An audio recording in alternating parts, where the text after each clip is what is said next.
अस्सलामुअलैकुम। उम्मीद है आप सब खैर आफियत से होंगे। नाज़रीन करामी, ऑपरेशन सिंदूर, भारत का पाकिस्तान पर बड़ा हमला, 9 मुकामात पर मिसाइल दागे गए।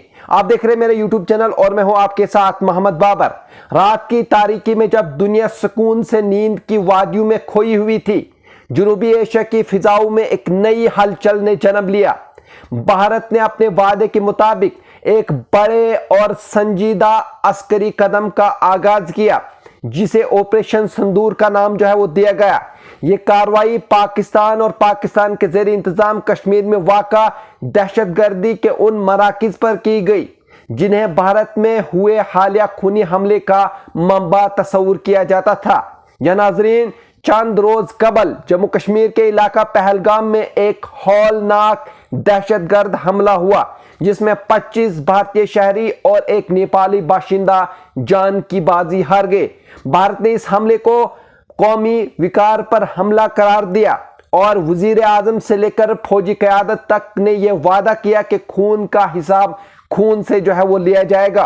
और फिर 6 मई की रात, यानी आज की रात, जब घड़ी की सुइयां 12 को छू रही थी, भारत मुसल्लह फौज ने खामोशी से लेकिन निशाने पर लगे हुए मिसाइल दागे। नाजरीन, मिसाइल पाकिस्तान की फिजाई हदूद के खिलाफ वर्जी किए बगैर भारत की सरजमीन से दागे गए और इनका हदफ वो मखसूस मुकामात थे जहां खुफिया मालूमात के मुताबिक दहशतगर्द तंजीमों, लश्कर तैयबा और जैश मोहम्मद की तरबियती कैंप, असला खाने और राबता मराकिज मौजूद थे। नाजरीन, सबसे ज्यादा गूंज वो सुनाई दी मुजफ्फराबाद के पहाड़ों के दरमियान, जहां लोगों ने रात के सन्नाटे में जोरदार धमाकों की आवाजें सुनी। नाजरीन, कुछ देर बाद पूरा शहर तारीकी में डूब गया, यानी लाइटें बंद हो गई। कोई नहीं जानता था कि क्या हुआ है, लेकिन खौफ और तजस्सुस ने हर दरवाजे पर दस्तक दी।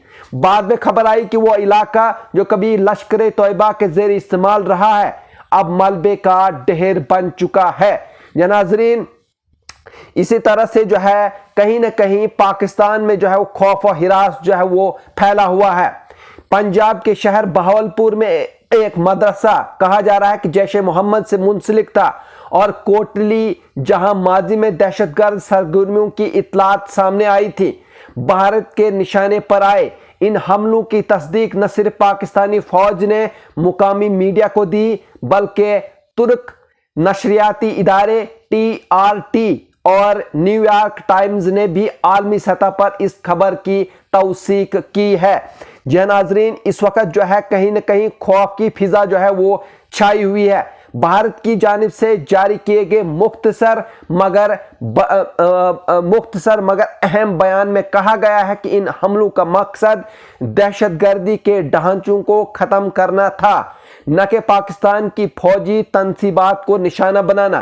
तर्जुमान का कहना था कि भारत ने हद दर्जा तहम्मुल से काम लिया और सिर्फ उन मुकामात को निशाना बनाया जहां से भारत में हमलों की मनसूबाबंदी वो हो रही थी।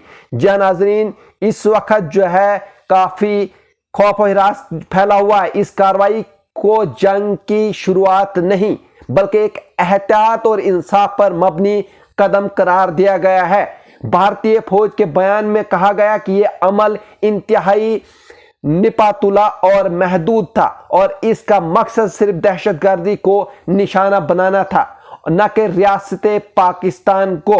पाकिस्तानी मीडिया ने बताया कि इन हमलों के फौरन बाद फौजी हुकाम ने हुकामी इजलास वो बुलाए और अवाम को यकीन दिलाया कि पाकिस्तान इसका जवाब देगा।